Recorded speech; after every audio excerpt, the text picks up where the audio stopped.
செஞ்ச தப்புக்கு தண்டனையை கொடுக்குற கத்தர் அவர் கத்தர் அல்ல. ஏன்னா போன வாரம் செய்தியை நான் பேசிட்டு திரும்ப நீங்கள் கேட்டீங்களே இல்லையோ, நான் 2-3 முறை கேட்டேன். அந்த செய்தியை உங்களுக்கு எப்படி புரிஞ்சிருக்க வாய்ப்பு இருக்குன்னா, கத்தர் நமக்கு நோயை கொடுத்து, கடனை கொடுத்து, ஆடு மாடுகளை போட்டு தள்ளி, நிலங்கள் எல்லாத்தையும் சபிச்சு, உணர்வடைறியா அப்படின்னு நம்மளை வந்து நோண்டிக்கிட்டு இருக்கிறாரு அப்படின்ற மாதிரி நமக்கு போன வார செய்தி புரிஞ்சிருக்கும். எஸ், ஒரு வகையில் அது உண்மைதான்.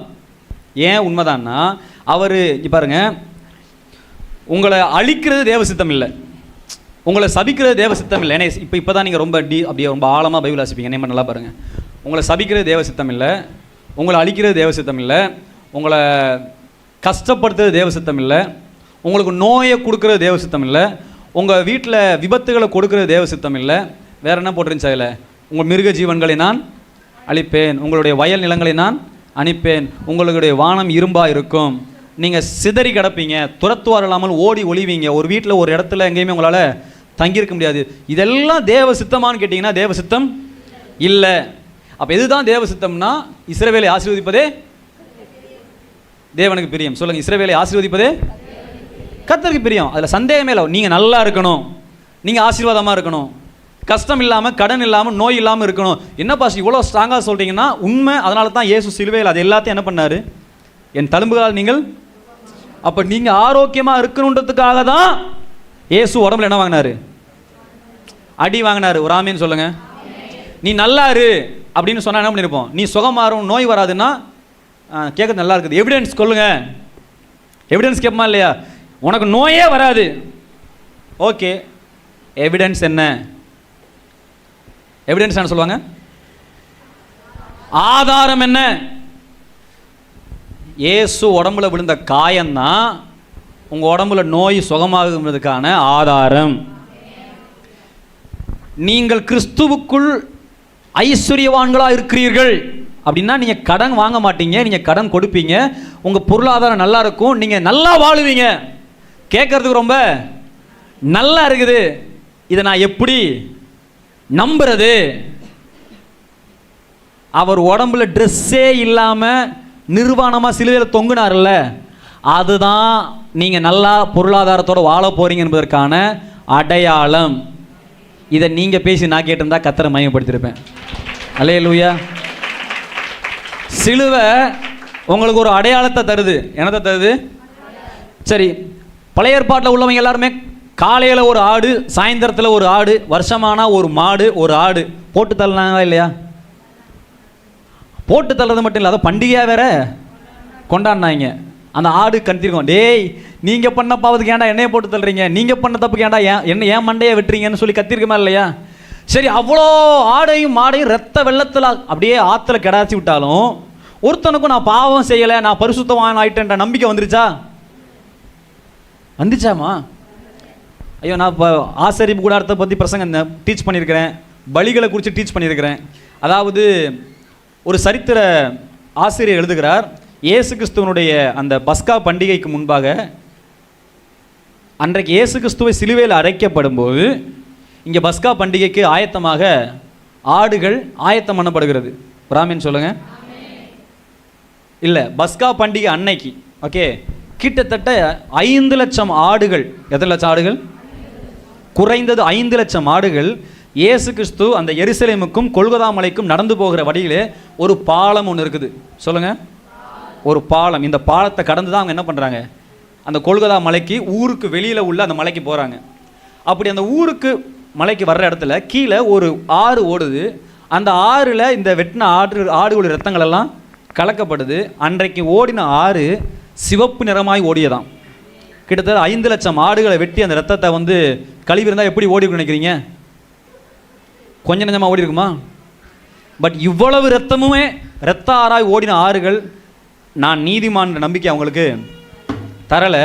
பட் நம்ம இயேசு கிறிஸ்து சிலுவையில் தொங்குனார் இல்லையா, அந்த ஒரே ஒரு ரத்தம் நமக்கு இன்னைக்கு வரைக்கும் என்ன சொல்லுது? நீ பாவின்னு சொல்லுதா, பரிசுத்தவான்னு உள்ள சொல்லுதா? நான் சொல்றது நல்லா கேளுங்க. உங்களுக்குள்ள என்ன சொல்லுது? உள்ள பாவின்னு சொல்லுதா, இல்லை நீ பரிசுத்தவான், நீதிமான், நல்லவன், நீ பரலோகத்துக்கு போயிடுவேன்னு சொல்லுதா? சில பேருக்கு டியூன் மாறி சொல்லுது, நீ பரலோகம் போக மாட்ட, நீ செய்கிற செயலுக்கு நீ இங்கேயே அப்படி சொல்லுதா? இல்லை, நீ பாவி தான், பட் இயேசு கிறிஸ்து அந்த இரத்தத்தை பாரு, அவர் இரத்தத்தினாலே உங்கள் பாவங்கள் எல்லாம் அப்படின்னு சொல்லுதா? அப்படி சொல்லலைன்னா உங்களுக்கு சத்தியம் புரியலைன்னு அர்த்தம். அப்படி சொல்லுதுன்னா அடையாளத்தை சரியாக நீங்கள் என்ன பண்ணிக்கிட்டீங்க, வாங்கிக்கிட்டீங்கன்னு அர்த்தம். அல்லேலூயா. ஓகே, இயேசு கிறிஸ்துவின் ரத்தம் எதை அடையாளப்படுத்துது? நீங்கள் மன்னிக்கப்பட்டிருக்கிறீர்கள். இயேசு கிறிஸ்துவனுடைய காயம் எதை அடையாளப்படுத்துகிறது? சொல்லுங்க. நீங்கள் ஆரோக்கியமாக இருக்கீங்க, நீங்கள் ஆரோக்கியமாக வாழணும் அப்படின்பதற்கான அடையாளம். ஐயா சொன்னார், அம்மாவுக்கு ரொம்ப முடியலை, வயிற்று வலி, நேற்று போனால் எம்ஆர்ஐ ஸ்கேன் எடுத்தாங்க. ஸ்கேன் ரிப்போர்ட் என்னத்தை காட்டுது? அடையாளம். என்ன அடையாளம்? உள்ளே இருக்கிறது என்னன்றதை அடையாளம் காட்டுது இல்லையா? அந்த மாதிரி சிலுவை எதை காட்டுதுன்னா உனக்குள்ள என்ன இருக்குன்றதான எவிடன்ஸை காட்டுது. அல்லேலூயா. எம்ஆர்ஐ ஸ்கேன் காட்டுது உள்ள கேன்சர் கட்டியிருக்குன்னு சொல்லி, பட் சிலுவையில் இருக்கிற எம்ஆர்ஐ ஸ்கேன் காட்டுது இயேசு கிறிஸ்து தழும்புகளால் நீங்கள் சுகமானீர்கள். ரெண்டுல எதை நீங்கள் பெருசாக நீங்கள் பிலீவ் பண்ணுறீங்க? கையை விட்டு நோண்டி பார்த்தீங்க? இல்லை. எதை தான் பார்த்தீங்க? அந்த ஸ்கேன் ரிப்போர்ட்டை பார்த்தீங்க. இப்படி கண்ணாடி வச்சுட்டு இப்படி ஒரு ஆள் பார்த்து சொல்லி பாருல டாக்டர், அவர் சொன்னதை கேட்டீங்க, இந்த ஸ்கேன் ரிப்போர்ட்டை பார்த்தீங்க, உடனே நம்பிட்டீங்க. நமக்கு என்ன இருக்குது? இப்போ பொய்யா உண்மையா? அது உண்மை. உள்ள கட்டியிருக்குது உண்மை, ஸ்கேன் உண்மை, அதை ஸ்கேனை பார்த்து சொன்ன டாக்டர் சொன்னதும் உண்மை. இதெல்லாம் உண்மையா இல்லையா? இதை விட பெரிய உண்மை, இயேசு கிறிஸ்துவின் தழும்புகளால் நீங்கள் நான் சுகமாக இருக்கிறேன். என்ன எவிடன்ஸ்? எனக்கு கேன்சர் இருக்குது, என்ன எவிடன்ஸ்? ஸ்கேன் ரிப்போர்ட் தான் எவிடன்ஸ். சுகமாயிட்டேன், இதுதான் எவிடன்ஸ். இந்த பக்கம் இருக்கிற இயேசுவின் தழும்புகள் தான் எவிடன்ஸ். அல்லேலூயா. உங்களுக்கு புரியுதா இல்லையா? உங்களுக்கு அப்படி இயேசு கிறிஸ்து நம்ம வாழ்க்கையினுடைய அடையாளமாக இருக்கிறார். நம்ம வாழ்க்கையினுடைய, நான் உங்களை நேசிக்கிறேங்க, நான் உங்களுக்காக என் உயிரையே கொடுத்துருக்கேங்க அப்படின்ட்டு அவர் வாயில் சொல்லலை, அடையாளமாய் காட்டினார். நான் தான் சொன்னேன், போன வாரம் செய்தி உங்களுக்கு எப்படி இருந்துச்சு? உங்களுக்கு கடனை தர்ற மாதிரி, நோயை தர்ற மாதிரி, விளைவினத்தை தர்ற மாதிரி, உங்கள் குடும்பத்தில் உங்கள் பிள்ளைங்கள்லாம் இப்படி நாசமாக கிடக்கிறாங்களே, காரணம் என்ன? நீ மனம் திரும்பாது. பல சத்தியங்களும் காதுகளை போச்சு. அது பொய்யா? உண்மைதான். ஆனால் அதை விட பெரிய உண்மை என்னன்னா, இது எல்லாவற்றையும் மாற்ற இயேசு வந்தார். அல்லேலூயா. இது எல்லாவற்றையும் மாற்றி உங்களை ஆசீர்வதிக்க இயேசு வந்தார். இப்போ இயேசு உங்களை நேசிக்கிறாரா? உண்மையிலேயே நேசிக்கிறார். அப்போ போன வாரம் செய்தி பேசுனீங்களே தப்பா? அது ரொம்ப ரொம்ப ரைட்டு. ஏன்னா அதுதான் உங்கள் நிலை. இயேசு இல்லைன்னா அதுதான் உங்கள் வாழ்க்கையில் நிலை.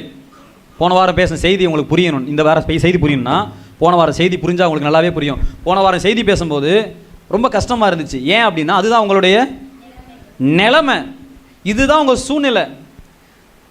சுகந்த வாசனையின் பலியின் நிமித்தம் கர்த்தர் உங்கள் மேல் பிரியமாக இருந்து, அப்போ மெய்யான சுகந்த வாசனையின் பலியை கர்த்தர் கேட்டு புதிய ஏற்பாடு விசுவாசிகளை நம்ம ஆசீர்வதிக்கிறார்.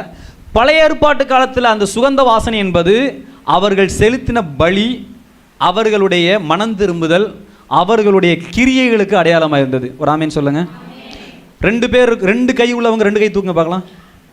நான் யாருக்கா 1.5 கை, பாதி கை, இப்படி கை. சில பேர் கையே இல்லையே 2 கையுமே. நல்லா கை காட்டுங்க பார்க்கலாம். 10 விரல் இருக்கா பார்க்கலாம். சில பேர் 11 இருக்குது. அல்லேலூயா. கீழே விட்டுருங்க. இப்போ நான் சொல்றது புரியுதா உங்களுக்கு? ஒரு கையில் இயேசு கிறிஸ்து சிலுவையில் எல்லாவற்றையும் செய்து முடித்து உன் கையில் கொடுத்துட்டாரு. இன்னொரு கையில் அதை பெற்றுக்கொள்ளக்கூடிய தகுதியாய் மனம் திரும்புதல் நமக்கு தேவை. அல்லேலூயா. நான் இந்த வார செய்தியை நான் நேற்று பேசியிருந்தேன்னா நீங்கள் ரொம்ப நல்லவங்களாக தெரிஞ்சிருப்பீங்க. அல்லேலூயா. போன வார செய்தியை பேசிட்டு இந்த வார செய்தியை பேசினா இயேசு ரொம்ப நல்லவர்னு உங்களுக்கு தெரியும். அல்லேலூயா. போன வாரமே இந்த செய்தியை பேசியிருந்தா என்ன பண்ணியிருப்பீங்க? நான் விசுவாசித்ததுனால இப்போ என்ன பண்ணுறேன்?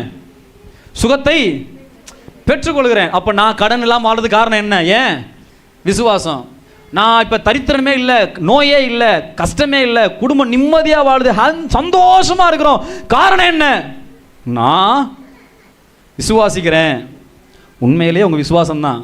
ஆனால் பழைய ஏற்பாடு காலத்தில் விசுவாசிக்கிறேன் சொன்னாங்கல்ல, அவங்க யாருமே அந்தளவுக்கு எக்ஸைட்மெண்ட்டாக சந்தோஷப்படலை. காரணம் என்ன?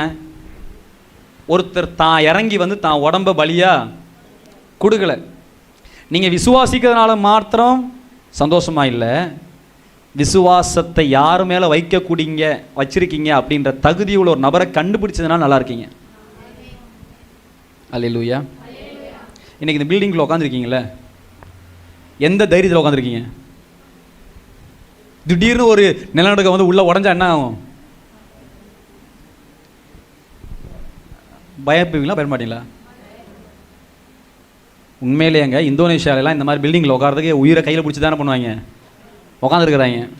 இன்றைக்குமே இந்தோனேஷியா பக்கத்துல எல்லாம் கடற்கரையில் உட்காரத்தில் குளிக்கிறவங்க சந்தோஷமாக குளிக்கல, இப்படி உள்ளே குளிச்சுட்டு இருந்தாலும் சிரித்தாலும் கூட அப்படி எட்டி பார்க்குறாங்க, ஏதாவது நம்மளை வந்து வாரிக்கிட்டு போயிருமா. ஏன்? அங்கே அது ரொம்ப இயல்பான விஷயம். நிலநடுக்க வர்றதோ ஆழி பேரலைகள் வருவதோ அங்கே என்னைக்கா இப்படி சேரில் போய் உட்காடுறீங்க, சேர் இருக்கா இப்படி பார்த்துட்டா உட்காடுறீங்க. யாராவது வீட்டை போய் உட்காந்துட்டு சேர் இப்படி பண்ணிருக்குது, எவனா இழுத்து விட்டானா அப்படி பார்த்துட்டு உட்காரீங்களா? அப்படி தைரியமாக உட்காரீங்களா? இப்போ நானும் தம்பி சூர்யாவும் டீ குடிக்க போகிறோம், உட்காரோம். உட்காரும் போது இப்படி சேர் தொட்டு பார்த்து உட்காரானா? ஏன்? பாஸ்டர் சேரை பிடிச்சி உட்காரும் போது இழுத்து விட்டுற மாட்டார், நம்ம கீழே குப்பரை அடித்து விட மாட்டோம் அப்படின்ற விசுவாசம் யாருக்கு இருக்குது? அவனுக்கு ஏன் மேலே இருக்குது. அதனால் என்ன மாட்டிடான், சந்தேகம் மாட்டிடான். ஃப்ரெண்ட்ஸோடு போகிறான், விளையாட்டுக்கு 2 முறை என்ன பண்ணிட்டாங்க, இழுத்து விட்டாங்க. அவன் ஒவ்வொரு முறை போனால் என்ன பண்ணுவான்? ஏன் டச் பண்ணுறான்? நீ விளையாட்டுக்கு இழுத்து விட்டீங்கன்னா விவரம் யாருக்கு? சின்ன சின்ன விஷயத்துல நம்ம என்ன பண்ணுறோம், விசுவாசிக்கிறோம். அதனால தான் பில்டிங்குள்ளே உட்காந்துருக்கேன். நான் இப்போ மைக்கை பிடிச்சி பேசிகிட்டு இருக்கேன். எந்த விசுவாசத்தில்? திடீர்னு ஷார்ட் சர்க்யூட் ஆகிடுச்சு, கரண்ட் உள்ளே வந்துச்சுன்னா என்ன ஆயிரும்? நான் நீங்கள் நினைப்பீங்க பாஸ்டர் இப்போ அபிஷேகத்தில் நிரம்பிக்கிட்டு இருக்காரு. நான் அபிஷேகத்தில் நிரம்பல, இப்போ என்ன இருக்கேன்? அல்லேலூயா. சின்ன சின்ன விஷயத்துல நம்ம விசுவாசிக்கிறோம். ஆனால் பூரண விசுவாசம் எங்கே இருக்குது? இயேசு மேலே இருக்குது. அல்லேலூயா. சொல்லுங்கள், இயேசு தான் என் வாழ்க்கையினுடைய மையப்புள்ளி. சொல்லுங்கள், வாசனை. போன வாரம் அவருடைய சுகந்த வாசனையின் மேல் பிரியமாக இருந்து சிதறி போன உங்கள் வாழ்க்கையை கொண்டாந்து கட்டுவார். ராமேன் சொல்லுங்கள். உங்களுடைய கெட்ட கிரியைகளுக்கு தக்கதாக உங்களை தண்டிக்காமல் கிருபை நிமித்தம் அவர் என்ன பண்ணுவாராம்? ஆசீர்வதிப்பார். அல்லேலூயா. செய்தி புரியுதா உங்களுக்கு? இதுக்கப்புறம் பேச போகிற பல விஷயங்கள் ரொம்ப ரொம்ப முக்கியமானது. இன்றைக்கி நான் உங்கள்கிட்ட ஒரு 6 காரியத்தை பேச விரும்புகிறேன். எதெல்லாம் சுகந்த வாசனை? அல்லேலூயா. சொல்லுங்கள், எதுங்க? ஒரு பழமொழி இது, பூவோடு சேர்ந்து நாருமா. தமிழ் பாருங்கள் எவ்வளோ அழகானது. நாறு நாறு ரெண்டுக்குமே 2 வித்தியாசம் இருக்குது. நார்னா என்னது? இந்த நாரா இந்த நாரா? பூவோடு சேர்ந்து. ஆனால் அந்த வசனத்தை நம்ம கிறிஸ்தவங்களுக்கு எடுத்தால் பூவோடு சேர்ந்து நாரும் மணக்கம். நம்ம நாடுறோமா? பட் தேவன் உள்ளே வந்தாரா? இப்போ இந்த நாரி போனது என்னவா இருக்குது? வாசனையாக மாறிடுச்சு. பூவோடு சேர்ந்து அந்த வாழை நாரும் என்னாகுமா? மணக்கம். அல்லேலூயா. நீங்கள் இயேசு கிறிஸ்துவை ஏற்றுக்கொண்ட ஒரே ஒரு காரணத்தின் நிமித்தம் உங்கள் மேல், அதாவது உங்களுக்கு வரவேண்டிய உங்கள் ஆசீர்வாதங்கள் உங்கள் மேலே வந்துருச்சு. அல்லேலூயா. நீங்கள் பாவம் செஞ்சதுனால தான் இயேசு கிறிஸ்து உங்களை மன்னித்து நேசிச்சாருன்னா தப்பான உபதேசம். அல்லேலூயா. இப்போ பாருங்க, இந்த செய்தி ரொம்ப ஆழமான விஷயம் சொல்கிறேன். நீங்கள் மனம் திரும்பி காணிக்க போட்டு பாவரிக்கை செஞ்சு வேறு என்ன பண்ணுவீங்க? முட்டி போட்டு நடந்து சோறு தண்ணி குடிக்காமல் இருந்து 3 மணி நேரம் மொக்க செய்தியை கேட்டு உசுர விடாமல் உயிரை காப்பாற்றி இப்படியெல்லாம் நீங்கள் என்ன பண்ணலை? தேவனிடத்தில் இருதயத்தில் என்ன சொல்லுவாங்க, இம்ப்ரெஸ் பண்ணலை. அல்லேலூயா. நீங்கள் நல்லவங்களா கெட்டவங்களா எதையுமே செய்கிறதுக்கு முன்னாடியே இயேசு உங்களை நேசித்தார். எபேசியர் 1:3 படி உலக தோட்டத்துக்கு முன்னாடியே கர்த்தர் உங்களை என்ன பண்ணுறாரு? உங்கள் பேர் அன்பாக இருக்கிறார். உங்கள் மேலே அவருக்கு எந்த கோபம் கிடையாது, உங்களை வெறுக்கலை. நீங்கள் நம்ம நினைக்கிறோம், நம்ம ஒரு 20 வருஷத்துக்கு அப்புறமா ஒரு நாள் திடீர்னு ஒரு சுவிசேஷத்தை கேட்டு நம்ம செஞ்ச பாவத்தை எல்லாத்தையும் என்ன பண்ணிட்டோம்? மன்னிப்பு கேட்டு மனம் திரும்பி தண்ணியில் மூழ்கி எந்திரிச்சு அப்பா அப்படின்னும் போது பரலோகம் சொல்லுது, இவர் என்னுடைய இயேசுக்கே அப்படி தான் பாஸ்டர் சொன்னார். இல்லையே, அவருக்காக சொல்லலை, உங்களுக்கு புரியறதுக்காக சொன்னார். இவர் என்னுடைய நேசகுமாரன், இவரில் நான், இவருக்கு செவி கொடுங்கள். இந்த வசனத்தை யாருக்காக சொன்னாராம்? அவருக்காக சொல்லலை, சுற்றி இருக்கிற நமக்கு புரியறதுக்காக என்ன பண்ணார்? அந்த வார்த்தையை சொன்னார். அவர் பூமிக்கு வருவதற்கு முன்பாகவே அவருடைய நேசகுமாரன் தான். எத்தனை பேர் நான் சொன்ன புரிஞ்சு உங்களுக்கு? அப்படி நீங்கள் மனம் திரும்புவதற்கு முன்பாகவே தேவன் உங்கள் பேரில் அன்பாக இருக்கிறார். அப்போ மனம் திரும்புதலுக்கு முன்னாடி என்ன விஷயம்னா, மனம் திரும்பினதுக்கு அப்புறம் நீ நேசிக்கப்பட்டதை நம்ம புரிஞ்சுக்கிட்டோம். ஐயோ நான் சொல்லி புரிஞ்சா உங்களுக்கு இல்லையா? தேவன் உலக தோற்றத்துக்கு முன்னாடி இருந்தே நம்மளை நேசிக்கிறார். அல்லேலூயா. திரும்பவும் சொல்கிறேன், ஒரு ஆதாம் பாவம் செஞ்சதுனால உலகமே என்ன ஆயிடுச்சு? இப்போ ஆதாம் செஞ்ச பாவம் கிறிஸ்தவனுக்கு மட்டும்தான் பாதிப்பை கொடுத்துச்சா, இல்லை உலகத்தில் உள்ள எல்லா மனுஷனுக்கும் பாதிப்பு கொடுத்துச்சா? கடவுள்னா யாருன்னே தெரியாது, மனுஷனுக்கு மிருகனுக்கு வித்தியாசம் தெரியாது. இன்னும் அந்தோமான் நிக்கோபார் தீவுக்குள்ளே இருக்கிற ட்ரெஸ்ஸே போடாத காட்டுவாசிகளுக்கும் அது பொருந்துமா? இல்லை அவங்களாம் பொருந்தாதா? ஏங்க அவனுக்கு இன்னும் மனுஷனுக்கும் மிருகத்துக்குள்ள வித்தியாசமே தெரில. அவனுக்கும் ஆதாமுடைய மரணம் பொருந்துமா பொருந்தாதா? ஒரு ஆதாம் ஒரு சின்ன பாவத்தை செஞ்சான், இதனுடைய விளைவை யாரெல்லாம் அனுபவிக்கிறா? உலகத்தில் பிறக்கிற எல்லா மனுஷர்களுமே என்ன பண்றாங்க? எல்லா மனுஷனும் அனுபவிக்கிறாங்க. என்டையர் தி வேர்ல்ட் அந்த பாதிப்பை அனுபவிக்குது. பட் இயேசு கிறிஸ்து மரித்த அந்த உயிர் தெழுந்த அந்த அனுபவத்தை யார் மட்டும்தான் அனுபவிக்க முடியுமா? இது எவ்வளோ பெரிய போங்கு, இது எவ்வளோ பெரிய தப்பான கண்ணோட்டம். புரிந்தவங்க ஒரு ஆமீன் சொல்லுங்க. ஒரு ஆதாம் பாவம் செஞ்சதுனால எல்லா மதத்தவனுக்குமே எஃபெக்ட் காட்டுதுன்னா, அப்போ ஆதாமை விட இயேசு ரொம்ப வீக்கானவரா? இல்லை, இயேசு ஆதாமை விட பவர்ஃபுல் ஆனாலும் எத்தனை பேர் நம்புறீங்க? இயேசு கிறிஸ்துவோடைய மரணம் வெறும் கிறிஸ்தவங்களுக்கு மட்டும் என்ன பண்ணலை, அந்த நன்மையை தரல, உலகத்தில் உள்ள எல்லாருக்கும் அந்த நன்மையை அது ஆல்ரெடி கொடுத்துருச்சு. ரட்சிக்கப்பட்டவன் ரட்சிக்கப்படாதவன் அந்தமான் நிக்கோபாரத்தில் இருக்கிற தீவிரவாதிங்க, கொலகாரன், கெட்டவன், விபச்சாரக்காரன் எல்லாரும் என்ன பண்ணப்படுகிறார்கள்? கிறிஸ்துவுக்குள்ளாக மீட்கப்பட்டிருக்கிறார்கள். ஆனால் கிறிஸ்தவர்களுக்கு மீட்கப்பட்ட அன்பு புரிந்திருக்கிறது, அவர்களுக்கு அந்த அன்பு புரியுதா இல்லையா? எங்க உலக தோற்றம் முன்னாடியிலிருந்தே இயேசு உங்களை நேசிக்கிறார், உங்களுக்காக தான் உயிரையே கொடுக்கிறார், இல்லை எந்த சந்தேகமே இல்லை. ஆனால் இந்த அன்பு ரகசியம் யாருக்கு மட்டும்தான் புரிஞ்சு? தேவன் என்னை நேசிக்கிறார் என்பது சிலுவையில் தொங்கி நமக்கு காண்பிக்க வேண்டியது என்பது, தேவன் நம்ம நேசிக்கிறாருன்னு தேவனுக்கு காட்டுறதுக்கு இல்லை, தேவன் நம்மை நேசிக்கிறாருன்னு நமக்கு புரிந்துக்கிறதுக்காக வந்தவர் தான் யாரு? இயேசு கிறிஸ்து. ஹல்லேலூயா. இப்போ அதனால் ரட்சிக்கப்படாத எல்லாருமே, புறஜாதியில் இருக்கிற எல்லாருமே பாவிகளா? இல்லை, எல்லாருமே மீட்கப்பட்டிருக்கிறார்கள்.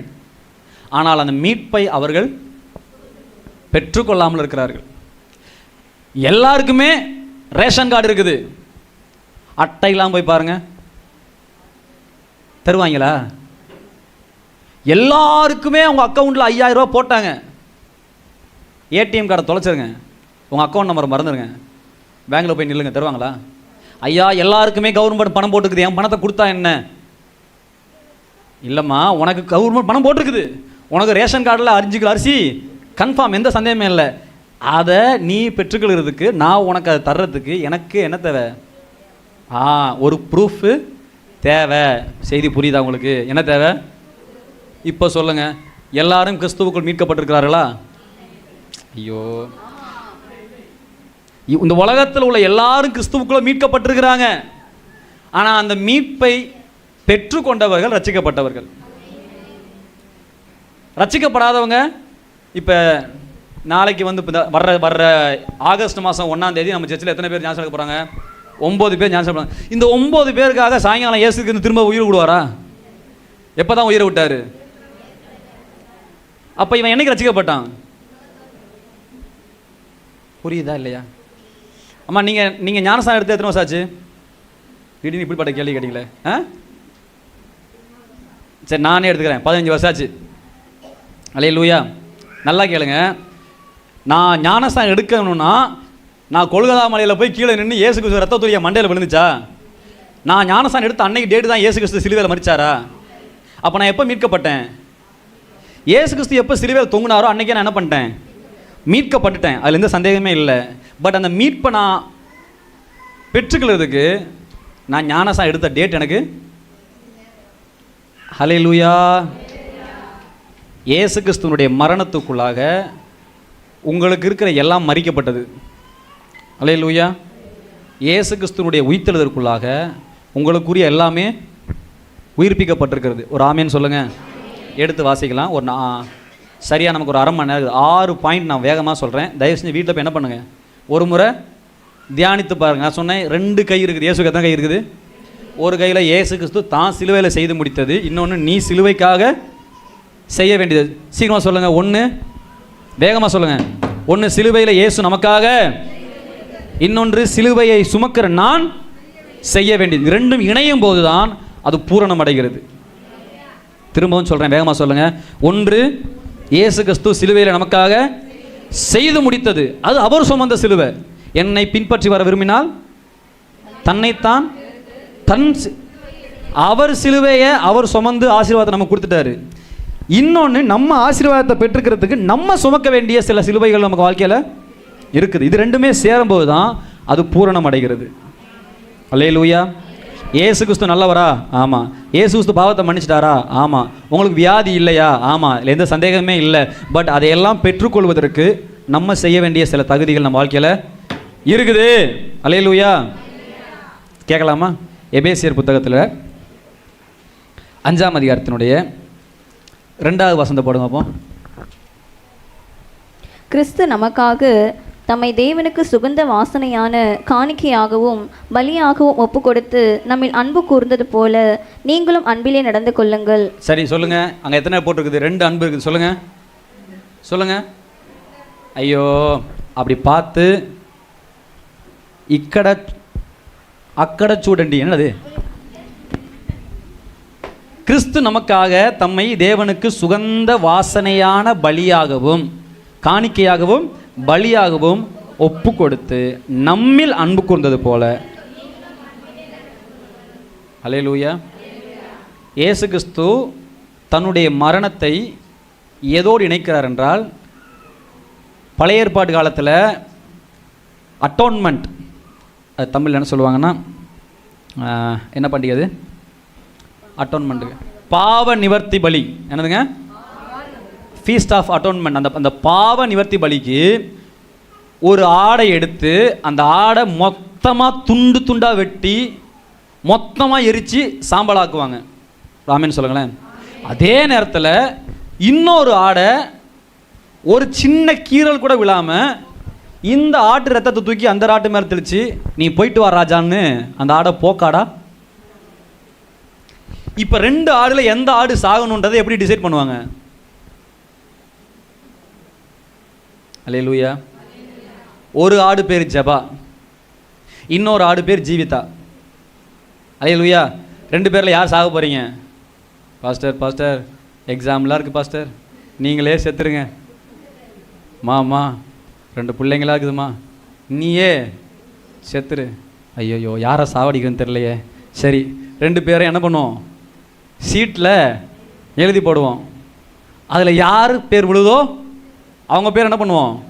எடுக்கிறோம். ஜபா வந்தால் ஜபாவை போடுறோம், இல்லையா யாரை போடுறோம்? ஜீவிதாவை போடுறோம். இப்போ 2 பேருக்கு என்னவா இருக்கும்?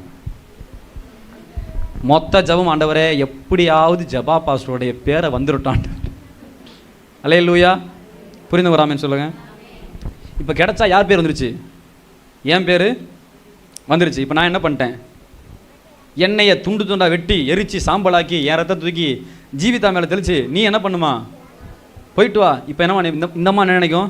நல்ல வேலை என் ஜபத்தை கர்த்தர் கேட்டார், அதனால் விட்டாங்களா, இல்லை நான் ரத்தத்தை சிந்தனால விட்டாங்களா? பழைய ஏற்பாடு காலத்தில் யார் சாக போகிறான்றத ஆசாரியன் சாய்ஸ் கொடுத்து ஒரு சீட்டு போட்டு எடுத்தான். அல்லேலூயா. 2ல் ஏதாச்சும் ஒரு ஆடு சாகணும், ஒரு ஆடு. புதிய ஏற்பாட்டில் நீங்கள் சாகுறீங்களா இயேசு சாகுறீங்களான்னு சொல்லி சீட்டு போடும்போது நீங்கள் ப்ரேயர் பண்ண வேண்டிய அவசியமே கிடையாது. ஏன்னா ஒரு வாலண்டியராக தான் தலையவே. ஐயோ, சீட்டெல்லாம் போட்டு என்ன பண்ணாதீங்க, கன்ஃபியூஸ் பண்ணாதீங்க. சீட்டு மாறிடுச்சோ ப்ரோக்ராமே மாறிடும். அதனால் நானே என்ன பண்ணுறேன், அந்த ஜீவ பலியான ஆடா இந்த உலகத்தில் தன்னைத்தானே, சொல்லுங்கள் எப்படி இயேசு என்ன பண்ணாராம்? தன்னைத்தானே ஒப்பு கொடுத்தார். தன்னைத்தானே. நான் சாகிறேன் ஜீவிதா, நீ என்ன பண்ணாத? ப்ரேயர் பண்ணாத. என்ன ப்ரேயரு? எப்படியாவது என்னையை மட்டும் காப்பாற்றி விட்டுருங்க அப்படின்னு நீங்கள் என்ன பண்ண வேணாம், ப்ரேயர் பண்ண வேணாம். ஏன்னா நீங்கள் பண்ண ப்ரேயர் பல ஆண்டுகளாக ஒரு மண்ணுக்கும் பிரயோஜனம் இல்லை.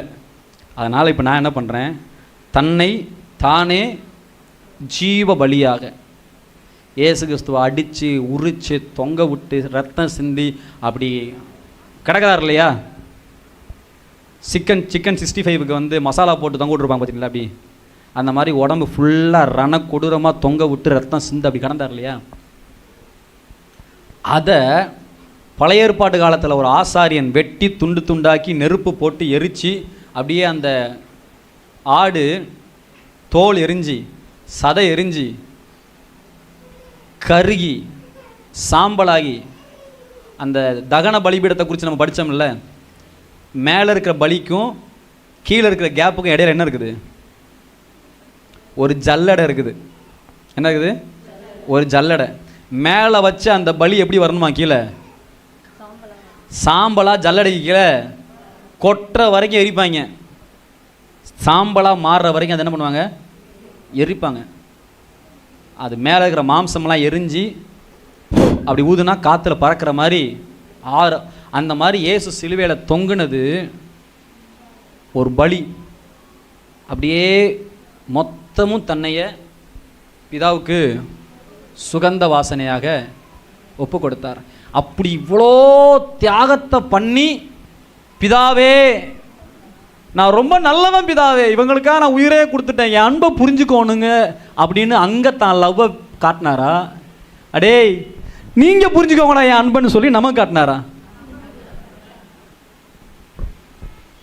சுகந்த வாசனையாக காணிக்கையாகவும் யாருக்கு ஒப்பு கொடுத்தாராம்? பிதாவுக்கு தன்னை ஒப்பு கொடுக்கும் போது தன்னுடைய லவ்வை யாருக்கு தான் ஊத்துறாரு? ஒப்பு கொடுத்து நம்மில் அன்பு கூர்ந்தார். எங்க பண்ணாராம்? நான் உன்னை நேசிக்கிறேன்றதுக்கான கடைசி என்னிடத்தில் இருக்கிற எவிடன்ஸ் என்னன்னா, இந்த சிலுவையில் இதுக்கு மேலே என்னால் எதுவுமே செய்ய முடியாது, இதுதான் என்னுடைய பூரண அன்பு. இந்த அன்பு உனக்கு புரியுதா? புரியுது. இந்த அன்பை நீ என்ன பண்ணு, நீங்களும் அன்பிலே. அப்பதான் அவர் சிலுவையில் என்ன செஞ்சு முடித்தாரோ அந்த நன்மையை நம்ம வாழ்க்கையில் நம்மளால் அனுபவிக்க முடியும். புரிஞ்சா புரியலையா உங்களுக்கு? இயேசு ரொம்ப நல்லவருங்க, ரொம்ப இரக்கமுள்ளவருங்க, ரொம்ப அப்படியே பயங்கர ஃபுல் ஆஃப் கிரேஸுங்க. சரிங்க, அதனால் உங்களுக்கு என்ன நன்மைன்னா ஒரு நன்மையும் கிடையாது. நீங்கள் அந்த பலியோடு உங்களை இணைத்து கொள்ளும்போது தான் அந்த பலியின் நன்மைகளை உங்கள் வாழ்க்கையில் நீங்கள் அனுபவிக்கிறீங்க. அதனால தான் ஏன் சொல்கிறாரு, மன்னிச்சு மறந்துரு, ஒரு கணத்தில் அடித்தா மறு கணத்தை காட்டு, பெருசாக அப்படியே இறுக்கி பிடிச்சிக்காத, அப்புறம் உனக்கு எங்கேயாவது உள்ள இறுக்கிக்க போகுது. அல்லேலூயா. போன வாரம் பேசின செய்தி உன் நல்லா புரிஞ்சு இல்லைங்களா? அவ்வளவும் ஏன் கர்த்தர் உணர்த்தினாராம்? இதெல்லாம் எங்களுக்கு தக்கபடி நடந்தது. நான் செஞ்ச தப்புக்கான நியாயமான தண்டனை தான், நான் இப்போ ஒத்துக்கிறேன் அப்படின்னா இந்த டைட் ஆனதெல்லாம் என்ன ஆயிடுது? லூஸ் ஆயிடுது. இங்கே சில பேர் லூஸ் ஆகாதனால தான் அவன் லூஸ் ஆயிருக்கான். அல்லேலூயா.